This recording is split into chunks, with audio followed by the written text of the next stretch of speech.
Ito po nagiging problema natin. Pag nagkakaedad, nagbabara yung mga ugat natin.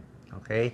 Barado yung ugat sa paa, mapapansin nyo, marami ring varicose, barado ugat sa kamay. Pag tumatanda, hindi maiwasan talaga, may bara-bara sa ugat sa puso, sa leeg, sa utak, delikado po. So, anong gagawin natin para gumanda daloy ng dugo? Di ba? Yan, mga home remedies, tuturo ko sa inyo. At mga pagkain, may mga pagkain pampaganda ng blood circulation. Kaya kung may problema kayo sa puso, barado sa utak, barado sa paa, yan, papakita natin. Ayan, tubig, babad sa mainit, massage, papakita natin. How to improve blood circulation. Mga home remedies muna to. Puwera pa dito sa mga gamot ng doktor. Iba pa po yung gamot ng doktor, papacheck up po kayo. Pero itong home remedies, malaking tulong. Yan. Basic lang naman, syempre, ito basic lang muna. Tigil sigarilyo, yan, di ba? Tama lang ang timbang, iinom ng maraming tubig kasi pag dehydrated tayo, kulang sa tubig, mas kulang yung yung daloy ng dugo, mas malapot yung dugo. So pag dehydrated ka, kulang ka sa tubig, hindi maganda, mas namamaga ang katawan. At bawas stress. Pag stress kasi yan na nakakabara ng ugat natin tumataas yung cortisol level. So pakita natin yung steps para lumuwag ang mga arteries natin. Ayan, lakad. Maglalakad-lakad ka lang, 30 minutes in a day, brisk walking, makita nyo, gaganda yung daloy ng dugo sa paa. Tapos, yung mga manas-manas, mababawasan kasi nagpa-pump itong binti natin. Pag nag-pump yan, kung may varicose veins kayo, yung mga naiipon na dugo sa varicose veins, aakyat yan sa puso. So, maganda. Circulation sa puso, circulation sa utak, gaganda, walking. Kaya nga ang tip natin, di ba? Galaw-galaw para hindi pumanaw. Gumanda circulation. Massage, malaking tulong. Mapapansin nyo, magpapamassage kayo. Baka meron kayong mahanap na murang massage, yung marunong mag-massage. Gentle massage, may tulong yan sa blood circulation. Kasi pag ginagalaw yung balat, namumula-mula yan na-stimulate. Ang maganda lang sa massage, dapat laging pataas. Pataas lang, lalo na sa paa, sa binti. Pataas lang lagi ang massage para yung mga dugo umakyat. Okay? Ayaw mo yung massage pababa. Mas gusto mo pataas para yung mga varicose veins liliit. Another way para sa manas, para may sa mga varicose veins, namamaga yung paa sa hapon, mabigat ang paa sa hapon. Para gumanda blood circulation, tinataas yung paa. Pwede nyo to gawin sa tanghali, kung may time kayo sa tanghali, kung may break kayo, 30 minutes lang. 15 minutes lang, may tulong na. Actually, kung kaya mo itaas yung paa sa harap ng dingding, kung may dingding dito, kung mas mataas pa, mas maganda Kung kaya mo 45 degrees, pwede. Pero yung 90 degrees, masyadong mahirap, masakit sa likod So, mga ganyan, pwede na. Kung hirap kayo, mga ganito, mga 30 degrees, pwede na yan. So, 15 minutes to 30 minutes lang, yan. I-relax nyo lang, bababa yung mga dugo. Liliit yung manas, malaking tulong. So, yung dugo, babalik, imbis na ma-imbak dyan. Actually, after this, maiihi kayo. Parang nagmamassage na rin yan Kung meron pa nagmamassage pataas, mas maganda pa. Matatanggal agad yung manas. Healthy foods, high fiber. Pag high fiber kakainin natin, maganda yan sa digestion. Mas maganda pag dumi natin. Hindi tayo masyadong iire. Pag masyadong umiire, yan ang prone ma-heart attack. Bawal sa may sakit sa puso, yung malakas umiri. Ulitin ko Pag may sakit sa puso, bawal umiri ng malakas. Yun ang nakamamatay. Okay? Marami namamatay sa banyo kasi nga may sakit sa puso. Pilit ire. Pag umiiri tayo, kumikipot yung daanan ng coronary arteries, nahihirapan yung puso, nagkukulang ang blood supply, doon nagkaka-angina. Kasi yung pag-ire, hindi maganda yung epekto sa puso. Yan pa. Kailan pupunta sa doktor? Oras na nagbo-blue ang kamay, nagbo-blue ang paa, nagsusugat na sa paa. Baka diabetic, may sugat sa paa. may problema sa nerves, may problema sa artery. Pag tumatanda, hindi rin pumapangit din yung daloy ng dugo. Diba? Mas namamanhid yung paa. Mas nababawasan yung mga buhok sa paa at nagsusugat-sugat. Delikado po.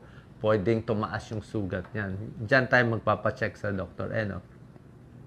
Slow healing, cold extremities, nangingimay, tingling of the feet and hands, nagbublue, paminsan pag malamig, pa-check sa doktor. Baka may baradong ugat. Ano naman yung mga pagkain kakainin natin para gumanda yung blood circulation? Hindi lang to para sa may sakit, kahit healthy ka. Kung mahilig ka mag-exercise, nagbabike ka, tumatakbo, maganda to para gumanda palalo ang blood circulation. Kung kayo atleta, athletes, mas kailangan nyo to. Tulad na sinabi ko, tigil bisyo, tigil sigarilyo, exposure sa air pollution, yan naman nakakabara, bawas stress. Tignan muna natin ano ang sintomas ng poor blood circulation. Ano yung senyales? 10 to. Pinakita ko na iba, di ba? Yung namamanhid, nagbo-blue. Pero yan, pwede mo Doc Lisa pakita. Namamanhid ang kamay at paa. Yan, poor blood circulation yan sa artery. Persistent fatigue and tiredness. Yan, baka medyo barado yung ugat sa paa, kaya hindi na makalakad, sumasakit. Nawawalan ng buhok sa paa. Diba? Ibig sabihin, parang puno Pag nagkulang ng supply yung puno, namamatay yung mga dahon-dahon. Namamaga ang paa. May manas. So, baka may varicose yan. Ayan, varicose veins. Number 5. Senyales. Nag-iiba yung kulay. Nagbo-blue. Okay? Pag nalalamigan, cyanosis tawag yan. Malamig ang kamay, malamig ang paa. Ibig sabihin, kulang yung blood supply, kaya lumalamig. Erectile dysfunction, okay? Impotence, hindi na ayaw na tumigas si Manoy kasi nga, hindi lang artery sa paa ang barado, pati artery sa ari nagbabara. Erectile dysfunction. Kung barado sa puso na artery, sasakit ang dibdib, heart attack. Kung barado sa utak, pwede ma-stroke. Mahina ang immune system, mabagal ang paghilom ng mga sugat-sugat, ibig sabihin, kulang din sa blood supply. So, ang tawag sa mga sakit na yan, marami. Kung artery, peripheral artery disease. Pag vein, varicose veins. Pag peripheral artery disease, lumilit yung artery. Bakit? Diabetes, isa. Overweight. Pag overweight, mas nahihirapan yung katawan. Pwede rin aging, tumatanda. Pwede rin smoking. Smoking lang, So, may mga gamot, papacheck up tayo sa doktor. May gamot na pampalabnaw. Yung mga aspirin at iba pa. Meron pang ibibigay mga doktor, mga clopidogrel. Pero reseta yan ng doktor. Hindi ko ipapayo sa inyo yon, diba? Yung doktor na. Bilang internist cardiologist, nire-reseta ko. Pero gusto muna natin home remedies Kung di naman malala, baka makuha na nito. Tsaka ito, walang side effect. Yung gamot, posible pa magka-side effect. Aspirin, maganda, pero pwedeng dumugo ang tiyan mo doon. Diba? Kaya bahala ang doktor i-weigh ang pros and cons. Ano yung mga 12 foods na pampaganda ng blood circulation? Bawang. Okay? Napakaganda ang bawang. May allicin, yan ang component niya. Pampaganda ng blood flow. Blood pressure, medyo bababa. Pati cholesterol, maganda rin. Maganda blood flow. Pero, wag lang masyadong matapang, wag din masyadong hilaw. Pwede naman kumain, medyo lutuin lang konti, wag lang sunog. Tsaka dapat may kasamang pagkain. Kasi kung puro bawang lang kakainin mo, walang laman ng tiyan, baka ma-ulcer ka naman. Mahapdi rin sa tiyan. Next, sibuyas. Sibuyas, maganda sa puso yan. May mga pag-aaral, good for circulation sa arteries and veins. May isang 30-day study, pag binagyan ng sibuyas, mas luluwag yung blood flow sa mga ugat. Meron ding anti-inflammatory, iwas pamamaga. So, yan mga spices na maganda, garlic and onion. Health benefits of onions. Green leafy vegetables, lahat ng gulay, high fiber, maganda yan. Pampapayat, hindi mataas sa calories, At ang mga gulay tulad ng spinach at kangkong at iba pa, mataas siya sa nitrates, tumataas ang nitric oxide. Maganda po yung nitric oxide. Nitric oxide, pampaluwag ng circulation ng mga blood vessels natin, ng ugat. Pampaganda ng blood flow. May pag-aaral po yan. Hindi naman very big study. Maliliit lang mga study, mga 27 people, 50 people, pero positive naman ang mga resulta. Tsaka wala namang masama pagkain lang. Ito maraming pag-aaral. Omega-3 fatty acids, fatty fish, itong mga isda, salmon, pwede rin bangus, tilapia, tuna, sardines, lahat yan, proven yan. Omega-3 fats, para hindi magbuo-buo ang dugo, ang platelet, huwag magbuo-buo. Pampalawag ng artery, pag irregular ang tibok ng puso, magiging mas regular. Sa blood pressure, okay na rin siya. Sa cholesterol, maganda siya. Ayan, pag pinakain ng fish or fish oil, gaganda ang blood flow sa paa. Ito, proven to. Binibigay talaga to. So, pwedeng fish oil o isda mismo. Kamatis.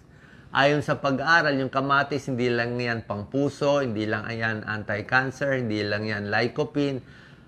Nilalabanan niya yung activity ng ACE, angiotensin converting enzyme, para siyang gamot, para siyang ACE inhibitor. So, pag kinontra niya activity nitong enzyme na to na tawag ay ACE, mas luluwag ang mga ugat. Actually, mas bababa ang blood pressure konti. Maganda rin siya. Turmeric, luyang dilaw, meron siyang curcumin. Nagpapataas din ng nitric oxide production. Okay? Ang turmeric, luyang dilaw, sama mo na yung luya mismo, number 7, maraming pag-aaral na yan. Pampababa ng blood pressure, pampaganda ng daloy ng dugo. Okay? Pwede rin sa ubo, sa boses. Huwag lang masyado matapang tulad ng sinabi ko. Kung sa labat man, huwag masyado matapang. Lulutuin din konti. Citrus fruits. Ano ba mga citrus fruits? Orange, dalandan, lemon, calamansi, suha, lahat yan. Mataas sa vitamin C at anti-inflammatory yan. Mataas sa vitamin C. Maganda vitamin C. Maganda sa blood flow, maganda sa nitric oxide. Yung mga pinainom nga ng orange juice, so, nangyayari improve blood vessel function. Yan, baba pa blood pressure at iwas stroke. May pag-aaral, iwas stroke ang mga oranges. Lahat ng berries maganda. Okay? Strawberry, cranberry, wala tayo ng mga cranberry, raspberry. Pero ang strawberry, meron niya sa Baguio, mura lang, napakaganda. Anti-cancer properties, antioxidant, maganda rin pala sa blood flow. Okay? Maganda sa puso. Ayan, no? Bawas pagbubuo ng platelet, bawas sa inflammation sa katawan. Yan, basta malinis lang ang strawberry. Huwag lang lagyan ng maraming asukal. Cranberry, blueberry, raspberry, basta berry, very, very healthy. Walnuts. Sa maraming mga mani, ito ang magandang mani. Mahal lang eh. Pero napakagandang walnuts, lalo na yung hindi maalat, meron siyang L-arginine, ALA, vitamin E, pang nitric oxide din yan. Maganda sa blood pressure, blood vessel, bawas pamamaga. Maraming benefits ang nuts. Ang daming vitamins, ang daming minerals, isang dakot everyday, high protein pa yan. Sobra ganda.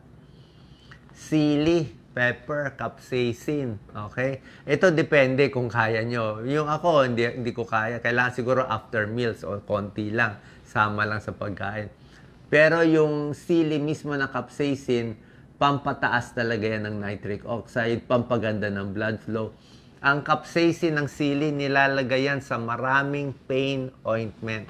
Yung iba nga pinapahid, masakit ang tuhod, masakit ang siko, pinapahid. Bakit nawawala ang kirot pag pinapahid itong sili sa mga kasukasuan? Kasi nga, pinapa-improve niya blood flow. So, pag pinahid mo dito, gaganda yung blood flow. Pag gumanda yung blood flow, yung mga maga-maga dito, yung mga dumi-dumi ng katawan, mas natatanggal. Okay? It increases blood flow doon sa part na pinahiran, kaya maganda. Pag kinain mo, maganda rin. Huwag lang masyadong maanghang, baka hindi nyo kaya. Ang kalaban lang naman dito, baka ma-ulcer kayo kung matapang masyado. Kaya konti-konti lang. Cinnamon, hindi ganun ka-common sa atin, pero maraming pag-aaral din. Meron mga animal studies. Maganda siya for diabetes at blood pressure. Maganda rin sa blood flow. Okay? Sana po nakatulong itong mga tips natin para gumanda daloy ng dugo. Pa-check po tayo sa doktor kung may mga problema sa puso. May mga dagdag gamot pa yan sa blood pressure, sa diabetes, para sa ugat. Pero itong mga remedies natin, kailangan nyo gawin. Inom ng maraming tubig, 8 to 10 glasses, massage, exercise, malaking tulong po yan. God bless po.